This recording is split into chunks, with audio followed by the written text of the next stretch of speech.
Joe started to play the piano in the middle of Mandy's story.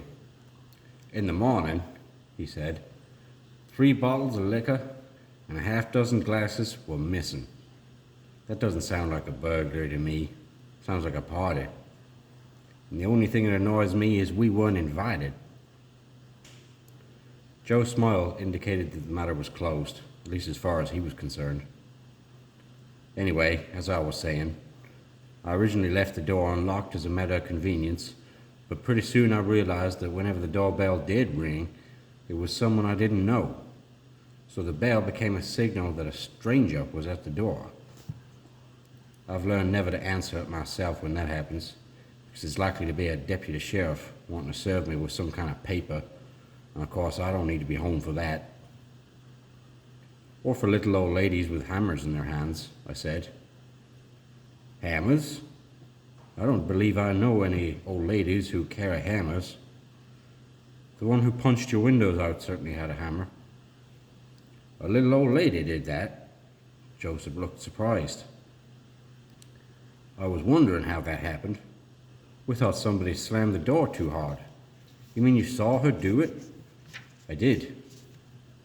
Well, we got a share of little old ladies here in Savannah, said Joe. It looks like one of them's unhappy with me. He did not seem the least bit concerned. Well, now you know something about us, he said. Tell us about yourself. I said I was a writer from New York. Ah, then you must be the new Yankee I've been hearing all about. Nothing escapes our notice, you know. Savannah's a real small town. It's so small everybody knows everybody else's business, which can be a pain, but it also means we all know who the undercover cops are, which can be a plus. Now, as for you, I should tell you that you've already aroused a fair amount of curiosity. People think you're writing an expose about Savannah, so they are a little wary of you. You don't need to fret about that, though. Secretly, they all hope you'll put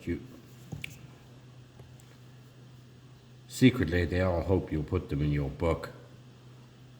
Joe laughed and winked. Savannah's a peculiar place, but if you just listen to your cousin Joe, you'll get along fine. You need to know about a few basic rules, though. Rule number 1, always stick around for one more drink. That's when things happen. That's when you find out everything you want to know. I think I can live with that one, I said. Rule number 2, never go south of Gaston Street. A true Savannian is a NOG. NOG means north of Gaston. We stay in the old part of town. We don't do the mall. We don't do the south side unless we're invited for a party for rich people out at the landings. Everything south of Gaston Street is North Jacksonville to us, and ordinarily we leave it alone. Rule number 3, observe the high holidays. St. Patrick's Day and the day of the St. Patrick's Day and the day of the Georgia-Florida football game. Savannah has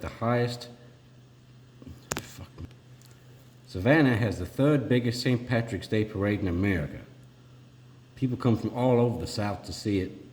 Businesses close for the day, except for restaurants and bars, and the drinking starts about 6 a.m. Liquor is a main feature of the Georgia-Florida game, too, but the similarity ends there.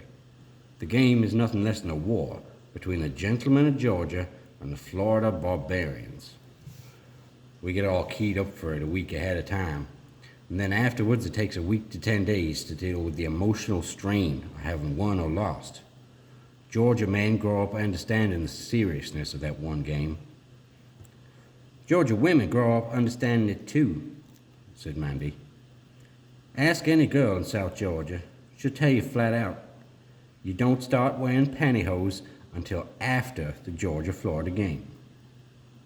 I felt myself becoming a fast friend of Joe and Mandy.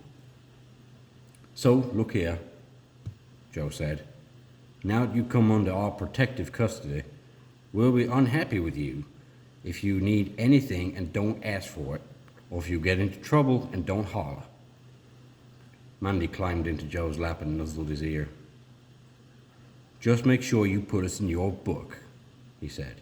You understand, of course, that we will want to play ourselves in the movie version, won't we, Mandy?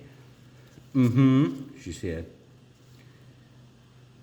Joe played a few bars of Hooray for Hollywood, another Johnny Mercer tune. In that book of yours, he said, you can use my real name if you want to, or you can just call me the sentimental gentleman from Georgia, because that's pretty much who I am. He's just a sentimental gentleman from Georgia, Georgia, gentle to the ladies all the time. And when it comes to loving, he's a real professor, yes sir, just a Mason-Dixon Valentine. Just see those Georgia peaches hanging around him now, 'cause what this baby teaches, nobody else knows how. This sentimental gentleman from Georgia, Georgia, gentle to the ladies all the time.